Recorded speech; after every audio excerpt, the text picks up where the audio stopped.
오늘은요 배우자의 조건이라는 제목으로 말씀을 나누고자 합니다. 이 창세기 오늘 본문의 바로 전에 23장을 보면은요 이제 사라가 죽어요. 아내 사라가 127세로 세상을 떠나게 되고요. 그러면 여러분 지금 대략적으로 이삭이 나이가 어느 정도인지 이제 보이죠. 아브라함은요 사라보다 10살이 많았으니까 분명히 지금 장례를 다 치르고요. 이제 시간이 약간 흐른 거예요. 장례 치르고 이제 시간이 흘러가지고 이제 아브라함이 그러니까 사라보다 10살이 많았으니까 127세 사라가 죽었으면 당연히 아브라함은 137세가 넘었을 거고요. 거의 140살이 다 되고 있는 거예요. 여러분 지금은 아무리 의학이 발달되고 뭐하고 해도 우리 다 100세 안팎이라 그러잖아요. 오래 산다라 그래도. 그런데 상상도 되지 않을 때 사라도 오래 산 거예요. 사실 127세면. 근데 아브라함에게는 지금 그렇게 물론 늙었기 때문에 굉장히 기력은 떨어졌겠지만 그래도 건강이 유지된 상태로 아브라함이 노년을 이렇게 길게 장수하는 복을 누리고 있었다라는 것을 우리는 알 수 있죠. 거의 140살이 다 되고 있고요. 그럼 당연히 이삭은 몇 살이겠어요? 거의 40살이 다 된 거예요. 그러니까 이삭하고 리브가가 이제 만나가지고 결혼하는 게 딱 40세이기 때문에 사라가 죽었을 때가 37, 그러니까 지금 그 사이에 어느 시점에 있었던 일인데요. 창세기 24장은요 굉장히 길어요. 근데 긴데 이 내용이 막 되게 어려운 내용으로 긴 것이 아니라 하나의 단편 소설 같이 하나의 동화 이야기처럼 창세기 24장은 이삭의 결혼 이야기 이렇게 붙여도 돼요. 창세기 24장은 이삭의 결혼 이야기에 대해서 이제 설명을 하고 있는데 한편에 무슨 동화 같고 단편 소설 같은 어떤 그런 스토리 라인이거든요. 그래서 그런 느낌이 나는데 그래서 창세기 24장은요 굉장히 결혼과 관련돼서 그리고 생각해 볼 것도 많고 또 재미있기도 하고 그런 오늘의 본문입니다. 오늘 여기 보면은요 이제 아브라함이 어떤 지금 상황이었나. 사라를 장례를 먼저 치러줘요. 나이가 10살이 어렸음에도 불구하고 아브라함과 이삭이 이제 같이 지내고 있는 거죠. 그때 이제 아브라함이 한 가지 이제 그 상황 속에서 이제 일이 생기는데 1절 먼저 한번 읽어볼까요? 오늘 보면 1절 다 같이 읽겠습니다. 시작. 나이가 많아 늙었고 여호와께서 그에게 범사의 복을 주셨더라. 당연히 140살이 가까이 됐는데 많이 늙었다라고 나이가 많아 늙었다라고 표현을 하는데 그래도 어떻게 신체적으로 막 특별한 어떤 문제가 있었던 것 같지는 않아요. 당연히 기력은 떨어졌겠죠. 그래서 자기 집의 모든 소유나 관리 이런 것들은 종 엘리에셀에게 맡기고 또 뒤에 보면 이삭에게도 어느 정도 재산이나 이런 것들도 이미 다 상속해 준 상태로 하지만 그럼에도 불구하고 뭐 거동이 안 되고 이랬던 것 같진 않아요. 그렇지만 이제 솔직히 뭐 아무리 건강하다라 그래도 내가 140살이 됐다 그러면은 언제라도 진짜 하나님 앞에 가도 이상하지 않을 나이잖아요. 그걸 준비하고 있었다. 하지만 여기서 한 가지 또 설명하는 건 하나님께서 그에게 범사의 복을 주셨더라라고 나와요. 그러니까 어떻게 보면 이삭을 번제로 바치라는 그 마지막 시험이 가장 컸고 그 뒤에는 노년 말년까지도 이제 비교적 하나님께서 범사의 복을 주셨다라는 거는요. 하는 일마다 모든 일들을 하나님께서 다 순조롭게 진행되게 하셨다라는 거예요. 여러분 그러니까 우리가 복을 누린다라는 거에 대한 개념을 잘 알아야 되는 게 우리가 하나님께서 허락하시는 복이 있어요. 우리가 인간적으로 순간적인 번영이나 순간적으로 잘 되는 거는요. 하나님께서 허락하신 복이랑은 좀 다를 수가 있거든요. 여러분 우리가 하나님께 구해야 되는 건 이렇게 아브라함이 누렸었던 하나님께서 허락하신 복을 누리는 우리 모두가 되어야 될 줄 믿습니다. 하나님께서 허락하시는 범사의 복을 누린다는 건 정말로 큰 은혜인 거예요. 아브라함은요 이제 인생의 말년에 하나님께서 허락하시는 큰 은혜들을 누리면서 모든 하는 일마다 다 순조롭게 잘 되었더라. 그러니까 뭐 걱정 없이 이렇게 되었다는 거죠. 아내 사라는 보내고 노년을 보내고 있긴 하지만 하나님께서 모든 것들에 있어서 하나님이 허락하신 복이 그에게 풍성하게 머물렀다. 굉장히 이건 하나님 앞에서 누릴 수 있는 하나님의 사람들이 누릴 수 있는 특권인 거죠. 범사의 복을 주시는 하나님의 이런 은혜는요 정말로 하나님의 사람들만이 누릴 수 있는 특권이자 은혜이다라는 사실 우리는 다시 한번 볼 수 있는 거죠. 그렇게 말년을 보내고 있었어요. 하지만 한 가지 지금 고민거리. 어떻게 보면 아브라함이 살아생전에 이제 죽기 전에 마지막 자기가 해야 될 마지막 사명이라 그래야 되나요? 마지막 하나의 임무가 더 남아있다라고 아브라함은 그렇게 생각을 했던 거죠. 2절부터 4절에 보면은요 이제 늙은 종 엘리에셀을 불러요. 불러가지고 어떤 부탁을 하는데요. 그건 이삭과 관련된 일이었죠. 2절부터 4절 한번 다 같이 읽겠습니다. 2절부터 4절 시작. 청하건대 내 허벅지 밑에 내 손을 넣으라. 내가 너에게 하늘의 하나님 땅의 하나님이신 여호와를 가리켜 맹세하게 하노니 너는 내가 거주하는 이 지방 가나안 족속의 딸 중에서 내 아들을 위하여 아내를 택하지 말고 내 고향 내 족속에게로 가서 내 아들 이삭을 위하여 아내를 택하라. 여러분 엘리에셀은요 이삭을 낳기 전에 다메섹 사람이라고 창세기 15장에도 나오는데 아들을 못 낳으면 내가 이 사람에게 내 재산 물려줘야 됩니다라고까지 기도했었던 그러니까 거의 뭐 조카로처럼 종과 주인의 관계이긴 하지만 아브라함이 자기의 모든 재산을 맡겨가지고 관리시킬 정도면 그 신뢰가 얼마나 두터웠겠어요. 젊은 시절부터 이렇게 같이 종으로서 이렇게 살았겠지만 단순한 주종 관계가 아니라 정말로 아브라함이 신뢰할 만한 엘리에셀. 물론 엘리에셀 아브라함보다는 훨씬 어렸겠지만 엘리에셀도 만만치 않게 많이 늙은 상태였죠. 하지만 아브라함이 그렇게 맡겨서 이렇게 하고 있었다. 엘리에셀을 얼마나 신뢰했었는지 보여주는 그 장면이기도 한데 그 늙은 종 엘리에셀을 불러요. 그리고 마지막 임무를 맡기는 거죠. 그러면서 여기서 허벅지 밑에 내 손을 넣으라라고 이야기해요. 이걸 환도뼈에다가 손을 넣었다 이렇게도 표현을 하거든요. 근데 이 허벅지 밑에 손을 넣는다는 건요. 여러분 쉽게 생각하면 성경에서는 이렇게 표현하지만 좀 이상하기는 해요. 근데 남자끼리 서로의 생식기에다 손을 넣고 맹세를 하는 거예요. 왜 그럴까요, 여러분? 이거 뭐 변태적이야? 뭐 이렇게 뭐 남자끼리 뭐 생식기에다가 손을 얹고 이렇게 맹세를 해? 그 고대의 관습, 그 사람들의 관습 가운데 하나인데 이거는 언제 또 나오냐면 야곱이요. 나중에 요셉한테 나 애굽 땅에서 묻히기 싫다 그러면서 맹세해라. 그리고 또 생식기에 손을 얹고 허벅지 사이에다가 손을 넣고 이렇게 맹세를 해가지고 나 고향 땅에다 묻어줘 이렇게 했을 때 있죠. 그래서 여러분 이게 막 이상하게 막 볼 것이 아니라 생식기에다 손을 얹고 맹세를 한다라는 건 여러분 생식기는요 그 당시에나 뭐 지금이나 생명의 근원으로 여겨져요. 거기서 씨가 나오니까요 남자의. 그러니까 거기에다 손을 얹는 건 생명의 근원에다가 손을 얹고 서로 맹세한다라는 의미예요. 그리고 여기에 보면 이제 하나님을 가리켜 맹세한다. 그러니까 생식기에다가 손을 넣고 맹세하면서 하나님 앞에서 이렇게 맹세하자라고 하는 거예요. 그러니까 이거는요 단순한 그냥 새끼손가락 걸고 약속하는 것이 아니라 정말로 얼마나 중요한 맹세인지 생명을 걸고 하는 어떤 너무나 중요한 어떤 맹세 약속 그런 의미가 있는 거죠. 그래서 여기다 뭐 생식기에다 손을 넣고 이렇게 맹세를 했다 이런 것들은 아 고대 그 당시에 어떤 관습이구나라고 여기면 되지 뭐 이걸 이상하게 받아들일 필요는 없어요. 그만큼 어떻게 보면 또 간절한 서로 간의 약속 맹세라고도 볼 수 있겠죠. 그러면서 뭐 자기 집 근데 오죽하면 이렇게 간절하게 부탁을 서로 하면서 너 맹세해라라고 해가지고 맹세하고 하나님 앞에서 맹세한다. 그러면서 이제 이삭이 나이가 40이 다 돼갔는데 아직 장가를 못 갔다. 그래서 여기에서 이야기를 해요. 가나안 족속의 딸 중에서 나는 며느리 맡기가 싫다. 그러니까 내 족속에게로 가서 내 아들 이삭을 위해서 아내를 택하라.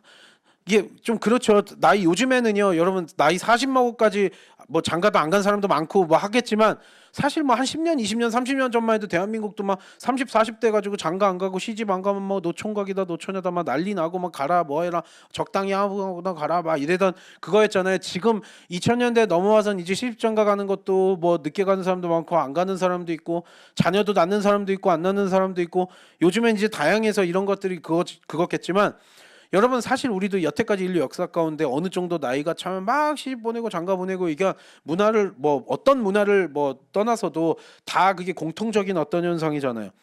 근데 아내 사라도 죽었고 아브라함도 지금 나이가 이렇게 늙었고 그래가지고 자손의 축복은 준다고 하나님이 약속은 받았으면 이삭이 빨리빨리 결혼해가지고 일찍 장가 가가지고 막 아들도 낳고 딸도 낳고 이래가지고만 했어야 되죠. 근데 아직까지 40 가까이 장가를 가지 않았다고요? 뭐 여러 가지로 우리가 볼 수 있겠어요. 일단 이삭에 대한 우리가 추측할 수 있는 건요. 이삭이라는 사람이 캐릭터가 어떤가 우리가 볼 수 있겠죠. 여러분 나이 40까지 장가 안 갔는데 보통 끼가 어느 정도 있거나 연애 좀 잘 걸고 이런 남자들이면 40까지 가만히 있어요. 어떻게든 여자친구 사귀고 뭐 해가지고 장가 가고 뭐 하고 애도 낳고 이래요. 그렇잖아요 여러분. 그런데 이삭 같은 경우는 그때까지도 막 연애도 안 하고 지금 이렇게 있었던 거 보면 아 성격상 막 연애를 막 여자들을 잘 걸고 막 끼가 있어가지고 막 이렇게 하는 과가 아니었을까라고 우리가 한편으로는 생각이 들기도 해요. 그래가지고 아 이삭은 좀 그런 부류였구나. 좀 약간 쑥맥처럼 막 연애하고 여러분 가나안 땅에 살면서 얼마나 거기도 예쁜 여자 있고 뭐 있고 얼마나 그런 것들이 있겠어요? 아무리 뭐 지금보다 해도 그때는 더 분명히 장가도 더 일찍 가던 시집도 일찍 가던 시대였기 때문에 얼마든지 갈 텐데 40까지 안 갔다? 일단 이삭이 그렇게 막 끼 있어가지고 막 연애하는 과는 아니었구나라고 우리가 하나 추측할 수가 있는 부분이 있고 또 한편으로 봤을 때는 이삭도 이삭이지만 이삭은 굉장히 또 순종적인 측면이 있잖아요. 근데 여러분 뭐 아무리 뭐 아브라함과 사라가 뭐 가나안 여인을 만나지 못하게 했다라 그래도 사실 자기가 끼 있으면은 뭐 그거 말린다고 그게 돼요?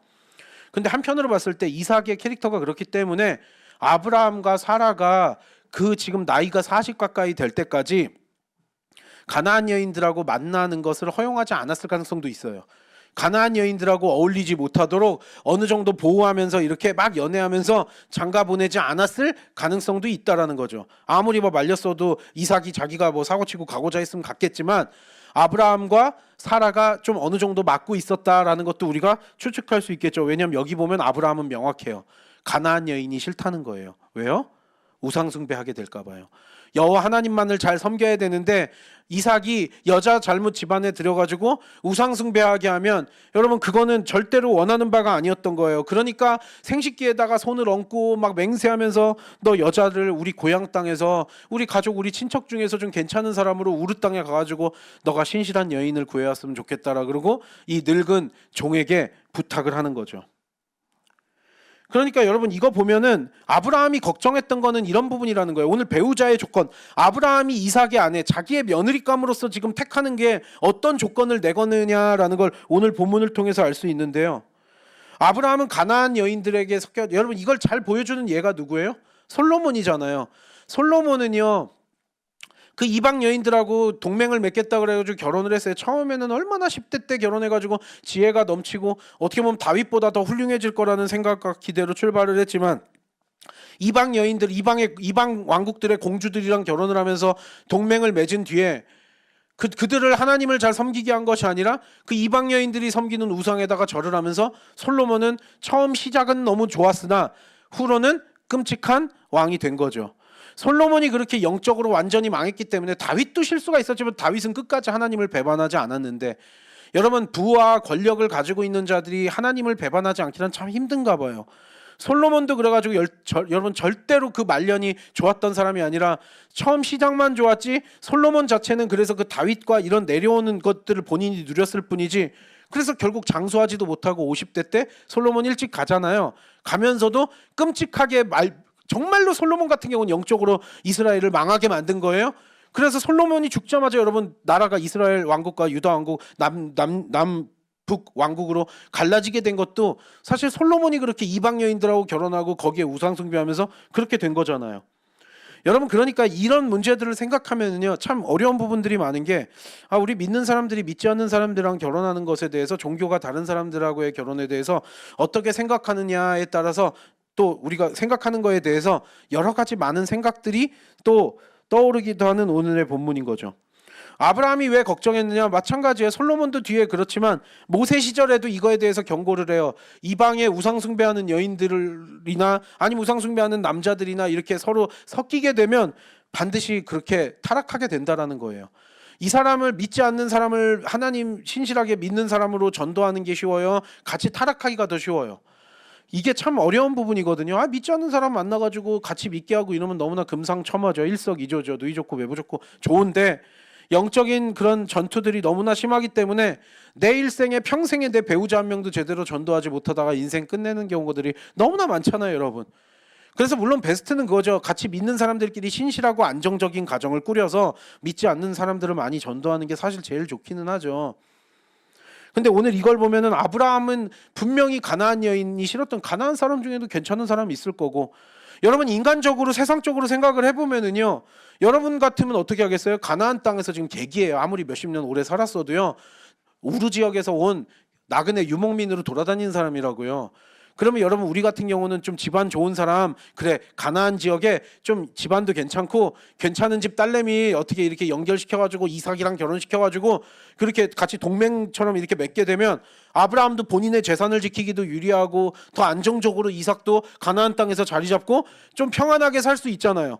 그러니까 결혼을 그런 식으로 이용하는 게 보통 우리 세상적인 사람의 생각이라면 아브라함도 충분히 그렇게 생각할 수 있을 거 아니에요. 내 귀한 이삭을 가나안의 어떤 좋은 집안 해가지고 우리 집 안으로 잘 들여가지고 좀 더 안정적인 어떻게 좀 이렇게 잘 꾸려보자 뭐 이렇게 생각할 수도 있다고요.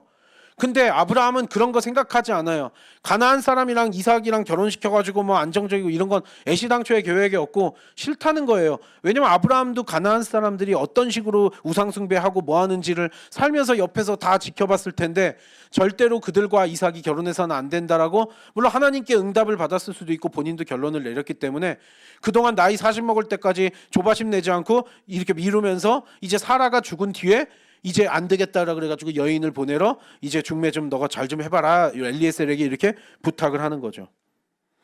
그러니까 이게 안 믿는 사람하고의 연애가 그래서 좋냐 그러냐 옳다 뭐 이게 참 저도 힘든 게 이런 질문들을 저도 많이 받고 사실 이게 총각 처녀들 청년 사역하고 이러면 이런 것들을 늘 너무나 많이 다뤘거든요.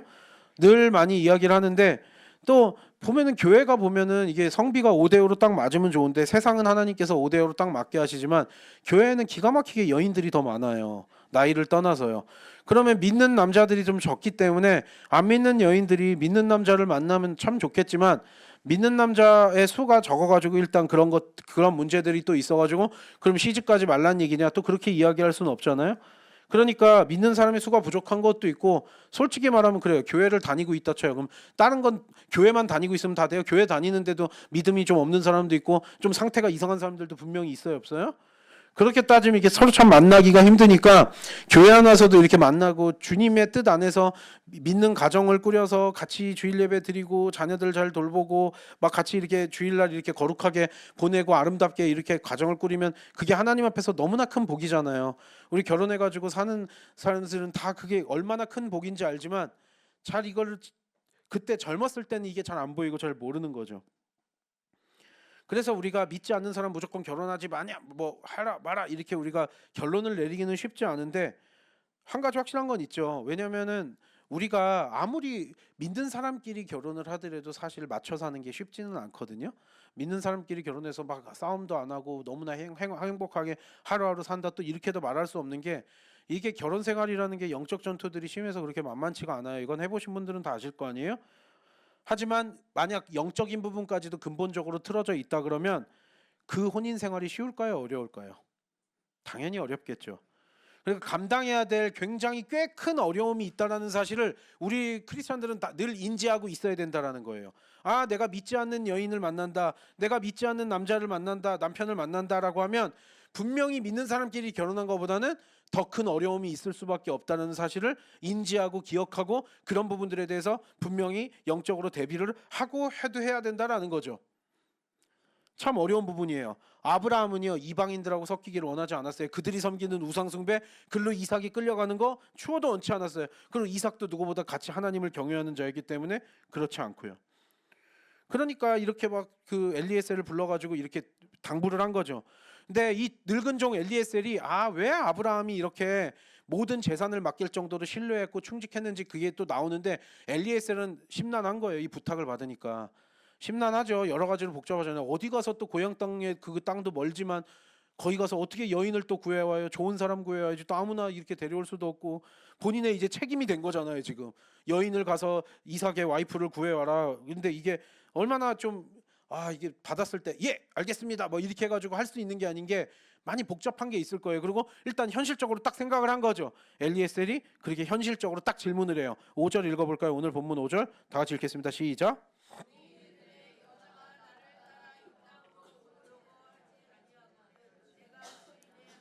주인이 나오신 땅으로 인도하여 돌아가리이까. 여기서 엘리에셀이 이런 나 치밀하게 벌써 딱딱딱 머리가 돌아가는구나 이걸 볼 수 있는 게 그래요. 제가 그 땅 가가지고 좋은 여자를 발견을 해요. 이런 자초지종을 설명하고 좋은 여인을 딱 발견해가지고 데리고 오고 싶은데 여러분 솔직히 이게 서울에서 대전 가고 서울에서 대전으로 시집 가고 서울에서 부산으로 뭐 장가 가고 뭐 이런 측면이면 그냥 몇 시간 왔다 갔다 해가지고 될 거리고 이게 뭐 한 달에 한 번이라도 내가 뭐 친정집 그리우면 한 번씩 왔다 갔다 할 정도의 그런 거리예요. 지금 거기에서 가나안 땅까지는 한 번 오면 평생에 다시는 못 갈 수도 있다라는 거예요. 다시는 평생 못 가요. 못 갈 가능성이 높아요. 특별한 일이 있지 않은 이상이요.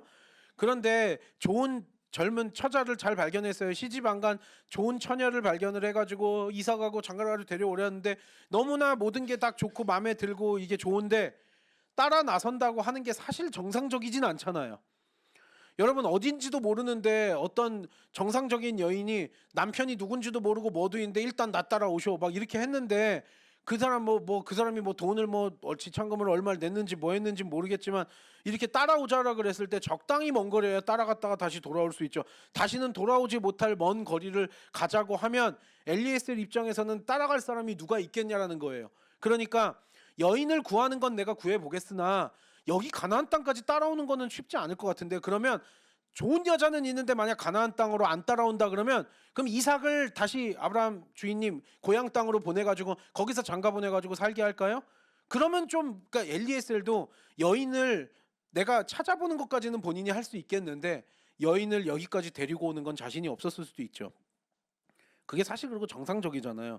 그걸 질문을 하는 거예요. 그러니까 엘리에셀이 이렇게 물어보니까 아브라함이 확실하게 이야기해요.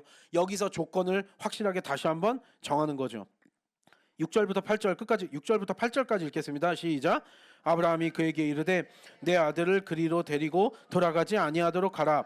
하늘의 하나님 여호와께서 나를 내 아버지의 집과 내 고향 땅에서 떠나게 하시고 내게 말씀하시며 내게 맹세하여 이르시기를 이 땅을 내 씨에게 주리라 하셨으니 그가 그 사자를 너보다 앞서 보내실지라. 내가 거기서 내 아들을 위하여 아내를 택할지니라.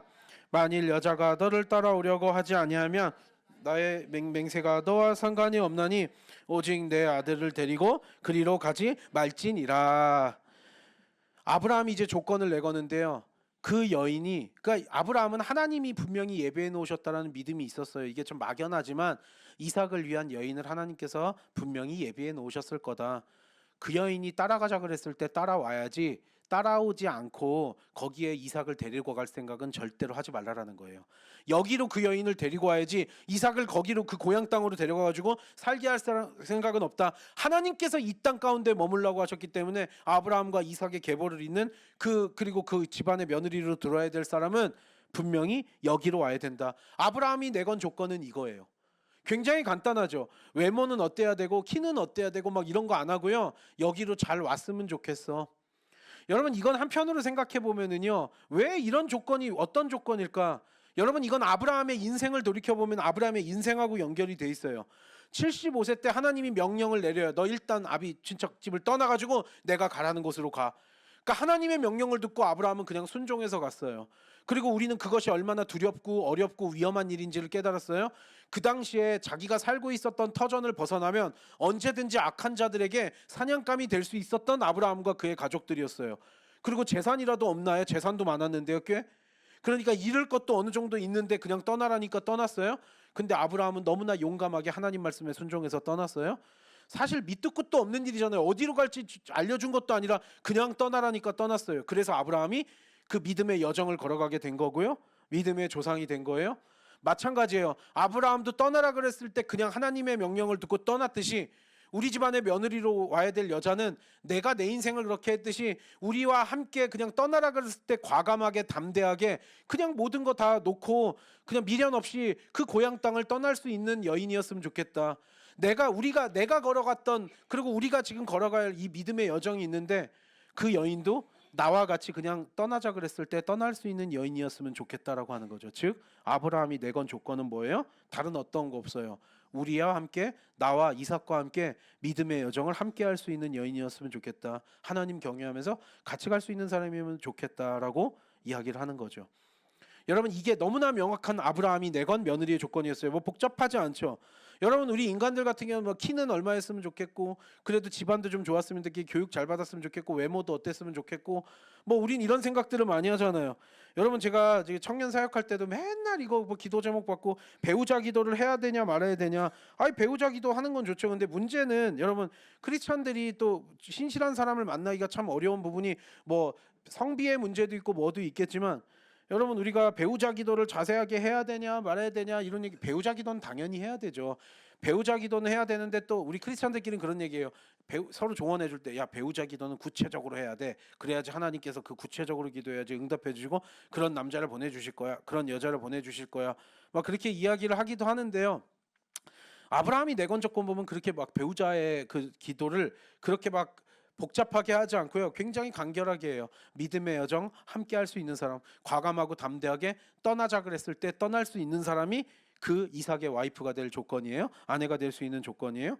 제가 이제 뭐 예를 들어서 자매들 뭐 저한테 목사님 저는 배우자 기도 이렇게 하니까 뭐 저한테 쪽지로 써가지고 주고 이런 사람들도 많거든요. 기도해 주세요. 전 이런 조건이에요. 그렇게 딱 보면은요, 뭐 당연히 신실하고 믿음도 좋아야 되는데 그래서 연봉은 저보다 많았으면 좋겠어요. 왜냐면 제가 존경해야 되거든요. 키는요, 웬만하면 키도 당연히 저보다 커야 되지만 뭐 175, 180이 됐으면 좋겠어요. 그리고 뭐 어디 뭐 인서울에 대학교를 나왔으면 좋겠고 막 이런 거 써요. 그리고 집안의 사랑을 많이 받았으면 좋겠고 뭐 있고 제가 그러면 이렇게 이게 기도 제목 이렇게 받았다가 툭 던져요. 아, 시집 못 가겠네요.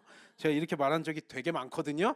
아니 그 진짜 그래요. 그러면 거기에 신실한 사람에다가 자기가 원하는 조건까지 딱 맞추려고 하니까 그러면은 제가 부정적으로 그럼 또 이렇게 하죠. 목사님은 이렇게 부정적이세요. 막 이래요. 근데 제가 부정적이라서가 아니라요. 그냥 우리가 자기 객관화와 현실적으로 보는 게 우리가 하나님을 믿는다 그래서 꼭 꿈속에서 사는 게 아니거든요. 우리의 현실을 사는 거죠. 여러분 솔직히 영적으로도 그렇게 신실하고 너무나 믿음도 좋은데 내가 가진 외모적인 조건과 뭐 학벌과 지방과 사랑을 많이 받고 뭐 한 사람이 도대체 내가 존경할 만한 남자가 여러분 이거 아시겠지만 존경할 만한 남자가 몇 명이나 될까요? 아내 입장에서 자기 남편을 존경할 수 있는 사람이 몇 명이나 될까요? 그런 기준으로요. 그거 쉽지 않잖아요. 그래요. 어쩌다가 그래요. 그런 사람을 한 명 기가 막히게 발견했다고 쳐요. 전 발견하기 쉽지 않다고 봐요. 근데 발견했다고 쳐도요. 그 사람이 진정성 있게 나를 좋아해 줄 가능성이 몇 프로나 되겠냐고요. 그러니까 제가 부정적인 거예요. 사실상 그렇게 하면은 그런 식으로 배우자 기도를 자세하게 걸면은 하나님도 너무 당황할 거예요. 이걸 어떻게 해야 되냐, 만들어야 되냐, 어떻게 해야 되냐 이럴 거 아니에요, 여러분. 여러분 이게 근데 진짜 현실이거든요. 그래서 여러분 지혜롭다라는 게 굉장히 큰 축복인 게 여러분 이건 지혜의 문제예요. 없는 사람을 자꾸 찾고 있고 뜬구름 잡고 있으면 안 되잖아요. 그냥 그러다가 어떻게 잘못 걸려가지고 또 뭐 이게 하면 또 인생이 망했네 어쨌네 하나님 왜 나 이 배우자 만나게 해줬어요 뭐 해줘. 아니 자기가 결혼해놓고 또 하나님 원망을 그렇게 해요. 이건 차라리 뭐 안 믿는 사람이야 뭐 자기 선택이라고 여기겠지만 여러분 우리가 확실하게 알아야 될 거는요. 우리의 인생은 우리가 결정을 못해요. 태어나고 죽는 것도 맘대로 못하고요. 사실 대한민국에 태어나냐 어디 이런 것도 맘대로 못하고요. 우리의 인생이 굉장히 제한이 돼 있기도 해요. 하지만 우리에게 하나님께서 주신 자유의지의 범위가 있거든요. 그 중에 하나가 제일 큰 게 결혼 문제예요. 결혼이나 진로를 택하는 문제는 하나님께서 우리에게 정하라 그랬어요. 근데 그마저도 우리의 재능과 이런 것들을 고려해야 되겠지만 하나님께서 결혼의 문제나 이런 것들은 우리에게 맡겼지 하나님께서 이렇게 강제로 무슨 뭐 미신적으로 보면 뭐 삼신할매가 누구를 막 찍어준다 막 이래가지고 그런 얘기 있죠. 그런 건데 하나님의 뜻과는 맞지 않아요. 여러분 결혼도요. 그래서 우리가 아주 특수한 경우에 결혼을 안 한 사람도 있고 결혼을 뭐 하지만 호세아 선지자처럼 어디 뭐 음란한 고멜이랑 결혼을 해라 이런 사람은요 진짜 호세아의 특수적인 케이스지 하나님이 일반적인 경우에 그러시지 않아요. 침묵하시는 거예요. 이거는 결혼을 너가 해도 그만 안 해도 그만이지 하나님께서 그러니까 우리가 이 배우자를 만나가지고 내 인생이 행복해지고 저 배우자를 내가 이 사람이랑 헤어지면 내가 불행해지고 아니면 이 사람 만나서 불행해지냐 행복해지냐 이런 것들을 우리가 따질 이유가 없는 게 하나님께서 그 부분은 침묵하시는 부분이에요. 이건 아니라고 할 수도 있겠지만 특수한 경우에는 하나님께서 딱딱 은혜로 이렇게 인도돼서 결국 만나서 잘 살다 보면 하나님께서 인도해 주셨어요라고 하겠지만 그마저도 나의 선택이지 하나님께서 넌 이 사람이랑 결혼해 이 사람 그렇게 인생을 하나님께서 어떤 사람이랑 결혼할지 넌 28에 그 사람이랑 결혼해야 돼. 안 그러면 너 인생이 힘들어질 거야. 하나님이 우리의 인생을 그런 식으로 디자인해 놓으시지 않았다라는 걸 우리는 분명히 알아야 돼요. 하나님의 은혜 안에 머물고 있으면요 사실 뭐 어떻게 해도 상관이 없고요. 결혼 문제라는 건 배우자를 얻냐 마냐는 문제는 철저하게 하나님께서 우리에게 맡기신 부분이 크거든요. 특수한 경우들 빼고요. 그러니까 내가 뭐 배우자의 조건을 그렇게 걸고 싶으면 걸고 기도할 수 있으면 기도하는 건 좋죠. 하지만 성경적인 관점에서 아브라함이 내건 배우자의 조건을 보면 우리 뭐 대한민국 사람들도 마찬가지잖아요. 무슨 뭐 맨날 뭐 내 눈에 흙이 들어가기 전까지는 저 며느리는 안 된다, 뭐 저 사위는 안 된다, 뭐 한다 이런 거 맨날 드라마에 나오고 뭐 하고 하는데 뭔 맨날 그렇게 뭐 반대하고 뭐 하고 많아요. 자기들끼리 좋다 그러면 냅두면 되죠. 뭐 아주 특수한 경우에 반대할 수도 있겠지만 우리나라 사람들도 뭐 아니 뭘 얼마나 잘난 사람 만나려고 그렇게 뭐 집안이 안 맺느니 막 혀 끌끌 차면서 막 이러는 거 보면 저도 이게 제 주변에서 많이 봤던 이야기이기 때문에 참 이게 안타깝기도 하잖아요. 아브라함이요 지금 뭐 그래 그래도 여자면 좋은 집안에서 교육 잘 받았으면 좋겠고 돈도 조금 어느 정도 좀 들고 왔으면 좋겠고 예의가 바라야 되고 내 말 잘 들어야 되고 뭐 해야 되고 외모도 좀 예뻤으면 좋겠고 이런 거 지금 아브라함이 내걸었어요? 아니잖아요. 그냥 순종하고 떠날 수 있는 사람만 오면 돼. 그러니까 그냥 하나님 앞에서 그냥 진짜 같이 그냥 믿음의 길을 갈 수 있는 사람이면 충분하대요. 이삭의 아내로요. 자기가 가장 사랑하는 이삭. 아내로요. 여러분, 그러니까 아브라함의 조건은 너무나 명확하고 심플한 거예요. 단순한 거예요. 우리는 그렇게 생각하죠. 배우자의 조건, 그래서 생각해보면 참 많은데, 여러분, 우리가 배우자 기도는 당연히 하셔야죠. 왜냐면요, 여러분, 우리는 알잖아요. 결혼을 어떻게 하느냐에 따라 사실 인생이 너무나 많이 바뀌기는 해요. 결혼 잘하면 인생이 좀 무난하게 가기도 하는데, 결혼 잘못하면 인생이 정말로 심하게 꺾이는 경우들이 너무 많이 보여요. 순간 그 인생이 그냥 소용돌이 속으로 들어가지고 꺾이는 게 너무 순간이잖아요. 그만큼 결혼이 중요하고 또 결혼 생활을 안정적으로 꾸리는 데 있어서 얼마나 영적인 전투들이 커, 이건 살아보신 분들이 더 잘할 거 아니에요. 얼마나 많은 경우들을 봐요. 그러면 이렇게 결혼을 하고 내가 배우자를 얻고 이런 부분에 있어서 성경적인 관점에서 나는 아브라함이 내건 이 조건과 나의 생각은 얼마나 같았는지 달랐는지 우리가 그걸 또 볼 수 있는 거고요. 결혼에 대해서도 또 어떻게 생각해야 될까 우리가 좀 분명히 주의 깊게 볼 필요가 있는 거죠. 배우자 기도는 당연히, 그래서 내 삶을 놓고 당연히 간절하게 기도해야 돼요. 하지만 그게 세상적이고 인간적인 관점에 어떤 그런 걸로 막 기도가 된다라고 하면 하나님도 좀 당황하지 않을까, 그 생각은 우리가 또 한편으로 들기도 하고요. 일단 결혼을 그럼 해야 되냐? 일단 하나님께서는요, 남자와 여자가 결혼해서 가정을 꾸리고 생육하고 번성하라는 게 하나님의 기본적인 뜻이에요. 이거는 뭐 너무나 할 이야기들이 많지만 일단 핵심 포인트만 볼게요. 하나님께서 그렇게 정하셨어요. 태초부터요. 창세기 2장 18절 읽겠습니다. 시작.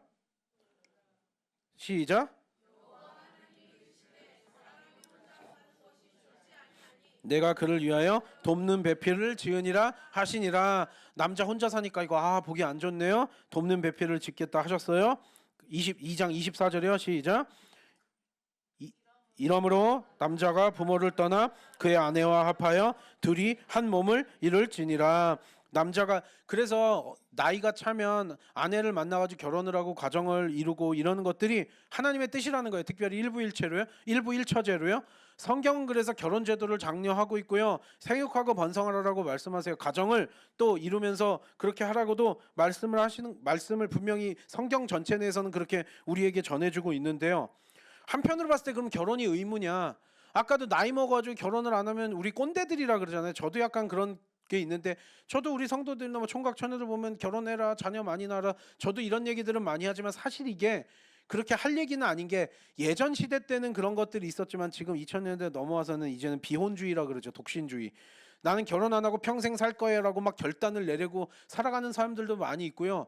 또 결혼을 해도 또 자녀를 안 낳겠어요. 또 이런 사람들도 많이 뭐 있잖아요. 딩크족이라고 하기도 하고. 그래서 이런 것들이 이제 많이 예전과는 좀 달라진 현대 사회의 삶이 되었는데, 비혼주의나 독신주의가 그러면 옳은 거냐 그런 거냐? 기독교는 그래도 가정을 꾸리고 이렇게 막 생육하고 번성하는 이런 것들을 굉장히 중요한 미덕 중에 하나로 생각을 하니까 그런 거냐라고 했을 때, 한편으로 봤을 때 결혼도요, 이게 하나님께서 너 하지 마 이렇게 하는 문제이냐? 그렇게는 말할 수 없다라는 거예요. 우리가 성경을 보면은요, 그리고 이거는요, 사도 바울이 이거에 대해서 설명을 하는데요. 그러니까 우리가, 여러분 연세 있으신 분들이 막 젊은 사람들 보면 왜 결혼 안 하냐 뭐 하냐, 이거 제일 심했던 분, 저희 작년에 돌아가신 저 할머니는 진짜 장난이 아니었거든요. 온 동네 친척들이고 뭐고 다 돌아다니면서 맨날 막 이렇게 뭐 시집 가라 장가 가라 막 이런 얘기들 하고 막 이런 얘기들이 있었는데, 저도 보면은 어른들이 그런 얘기들 하는 경우 있는데, 이런 것도요, 여러분 우리가 굉장히 조심해야 되는 게, 요즘 우리가 나도 모르게 꼰대가 된다 그러잖아요. 장가를 가라, 시집을 가라, 뭐 애를 많이 낳아라, 이런 것들은요, 사실 우리가 그리스도인들로서 막 그렇게 잔소리할 문제는 아니라는 거예요. 그 쓸데없이 상처만 주고받아요. 그런다고 뭐 말 듣지도 않잖아요. 내가 말한다고. 또 한국 사람들 오지랖 넓어가지고 이 사람 저 사람 간섭하고 막 이야기해주고 잔소리하고 싶고 이러죠. 그거를 저부터도 벌써 그런 게 약간 있어가지고 그런 걸 안 하려고 노력은 하는데, 우리 안에 다 그런 기질들이 있잖아요. 꼰대 기질 이런 거. 그래서 잔소리하는데, 사실 그리스도인들은요, 이런 거와 관련돼서 명확히 잡고 있어야 되는 게 결혼은 의무가 아니라는 거예요. 그러니까 오히려 고린도전서 7장을 보면요, 사도 바울은 결혼하지 말라라는 식으로도 이야기를 해요. 이건 좀 볼 필요가 있는 게요, 이거는 결혼과 관련돼서 한번 잡아야 되는 게 고린도전서 7장 25절에서 28절 다 같이 읽겠습니다. 시작. 내가 주께 받은 계명이 없으되 주의 자비하심을 받아서 충성스러운 자가 된 내가 의견을 말하노니, 내 생각에는 이것이 좋으니 곧 임박한 환난으로 말미암아 사람이 그냥 지내는 것이 좋으니라. 내가 아내에게 매였느냐 노이기를 구하지 말며 아내에게서 노였느냐 아내를 구하지 말라.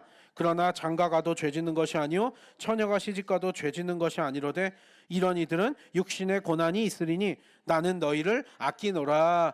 고린도 성도들한테 얘기해요. 굳이 시집 가고 장가 안 가도 상관없는데 그렇다고 막 일부러 이혼하라는 얘기도 아니고 내가 사별하거나 뭐 이렇게 됐을 때 굳이 다시 또 장가 가려고 시집 가려고 노력 안 해도 된다.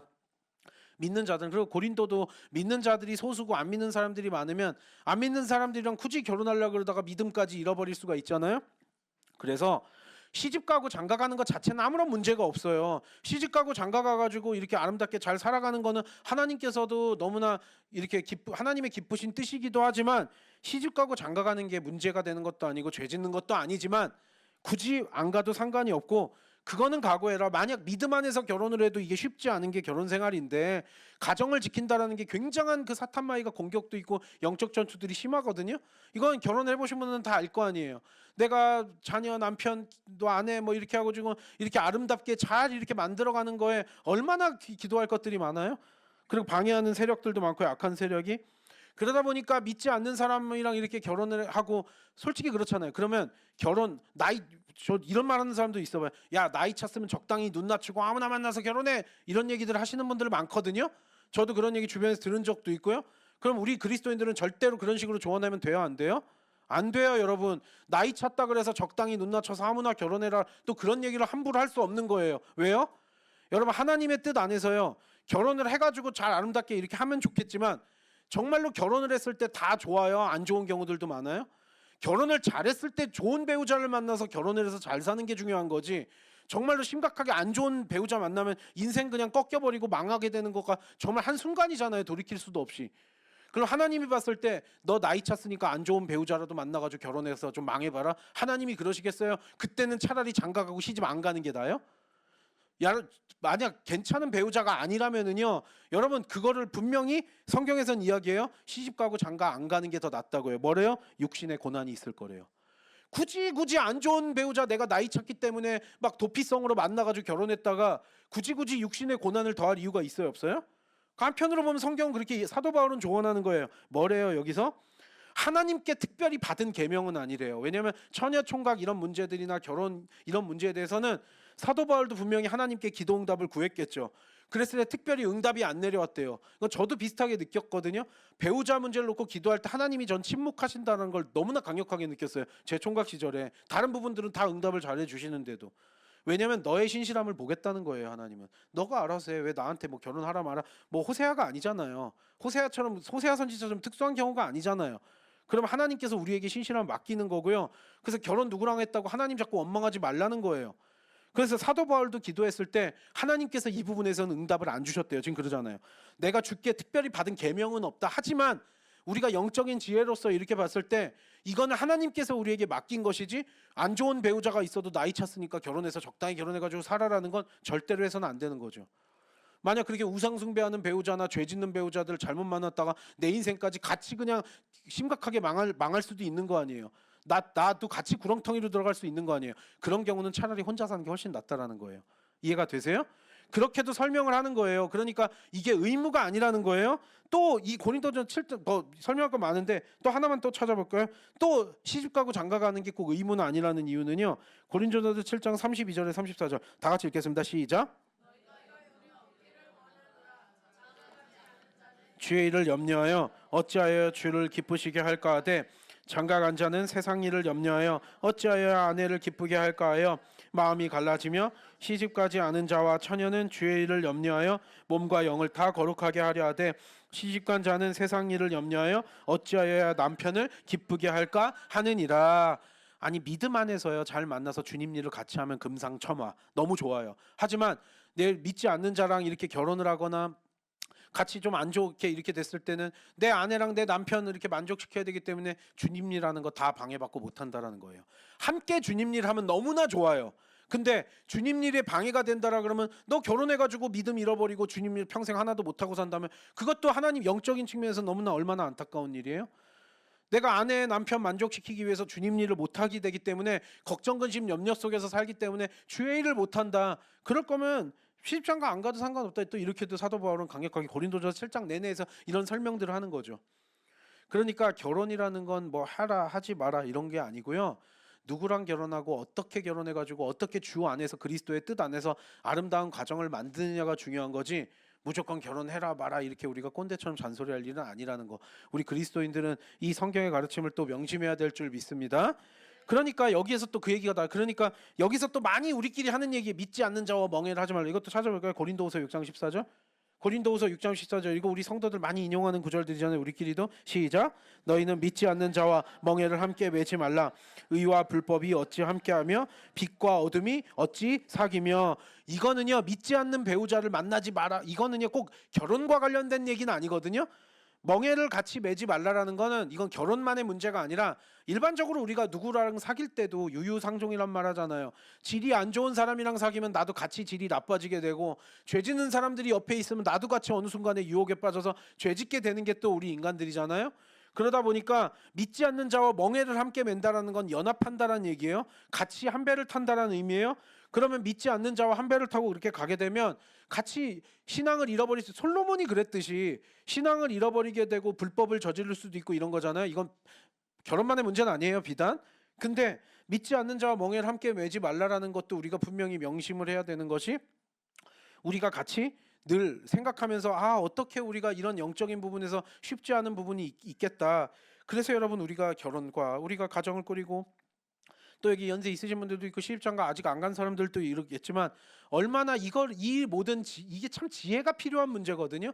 근데 이 지혜가 살다 보면 조금 생기는 것도 있겠지만, 사실 우리가 그 배우자 기도는, 그래서 우리가 어린 시절 젊은 시절에 영적이어야 되고 기도 많이 해야 되고 지혜가 필요한 거거든요. 근데 너무나 안타까운 사실은 젊은 친구들, 어린 친구들이 신앙생활을 잘해요. 나이 먹으면서 오히려 좀 다시 해볼까 이런 경우들이 있지만, 어리고 젊을 땐 자기가 힘이 넘치고 에너지가 넘치든지 막 하나님을 경외하지 않아요. 근데 사실이요, 이 어리고 젊은 시절에 하나님을 경외하면서 이 영적인 지혜를 구하는 게 너무 중요하거든요. 배우자의 문제는 지혜가 너무나 필요한 부분이에요. 자기가 잘못 선택해놓고 누군가 이렇게 누구 원망할 수도 없는 거라고요. 그런데 그때 가장 지혜를 구해야 되는데 그 젊은 시절을 다 하나님 경외하지 않고 세상 속에서 날려버리는 게 참 너무나 안타까운 거죠. 우리 크리스천 젊은이들도 마찬가지고요. 여러분, 그러니까 우리가 이게 참 기도가 많이 필요한 부분이고 하나님께 지혜를 구해야 되는 부분이다. 그리고 심지어 같은 교회 내에서 만났다 그래도 이 지혜가 없이 또 잘못 고르면 또 잘못될 수도 있는 거고요. 그래서 우리가 결국 어떤 거예요? 결혼과 관련돼서도 아브라함이 지금 내건 조건을 보면서 다른 어떤 거 없이 그냥 따라와 줄 수 있는, 같이 갈 수 있는 여자가 필요하다. 이걸 아브라함이 조건으로 내걸었어요. 자기 며느리의 조건으로는 딴 거 필요 없다라는 거예요. 그리고 거기에 이삭이 이제 같이 이렇게 가정을 꾸리면서 살기를 원하는 거고요.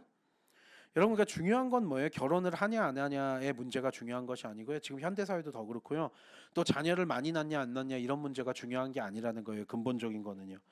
그래서 여러분, 이건 하나님의 뜻이 아니라면 나의 생각을 다른 사람들한테 너무 함부로 꼰대처럼 강요하면 안 되는 줄 압니다. 여러분, 우리 모두는 이거 조심하셔야 돼요. 왜냐면 저부터도 조심해야 돼요. 나이 한 살 한 살 먹을수록 저도 꼰대가 되는 제 자신을 너무나 보기 때문에 제 생각이 어느 정도 있지만 이건 강요할 수 있는 부분이 아니고 사람마다 각자의 삶이 있다라는 거예요. 이걸 명심해야 되고, 다만 우리가 결혼 생활이라는 거는 에로스, 우리는 사랑이란 단어가 하나지만 헬라어로는 에로스란 단어도 있고 아가페란 단어 있잖아요. 필레오도 있고요. 그러면 이건 뭐예요? 남녀 간의 사랑은 호르몬적인 어떤 케미스트리 이런 거는요, 에로스예요.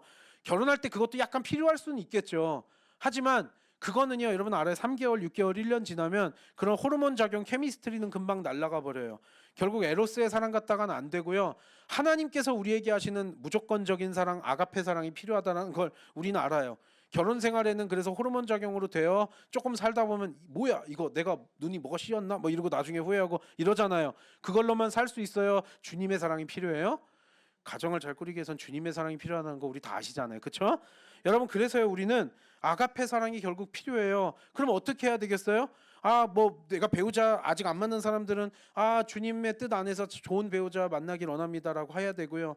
또 지금 가정을 이렇게 꾸리고 내 후손들이나 이렇게 보면서 살고 있는 또 어른들 입장에서 봤을 때는 이런 거에 있어서는 참 영적인 전투들이 많고 하나님이 부어주시는 사랑이 필요하구나, 하나님이 부어주시는 지혜가 필요하구나, 그리스도 안에서 신실하게 살아가는 것이 가장 중요한 줄 믿습니다. 그래서 우리가 이 부분은 구해야 돼요. 하나님께 사랑과 지혜를 구하면서 살아야 돼요. 하나님께서 사랑과 지혜를 구할 때 가장 선하시고 좋으신 우리의 전지전능하신 하나님 아버지께서 우리에게 넘치는 사랑과 은혜를 부어주실 줄 믿습니다. 그리고 지혜를 부어주셔서 우리를 그렇게 그 사랑과 지혜로 우리의 삶을 하루하루 살아가게 우리의 삶을 이끌어 주시고 인도하여 주시고 보호해 주실 줄 믿습니다. 한 해를 잘 마무리하면서 또 한 해를 또 은혜 가운데 시작하면서 우리가 이런 기도를 했으면 좋겠어요. 하나님, 주의 사랑과 주의 지혜를 우리 가운데 충만하게 부어 주시옵소서. 그렇게 우리가 하나님이 부어주시는 사랑과 지혜로 하루하루 우리의 삶을 살아가는 저와 여러분 우리 모두가 되기를 간절히 소망합니다. 찬양하고 기도하겠습니다.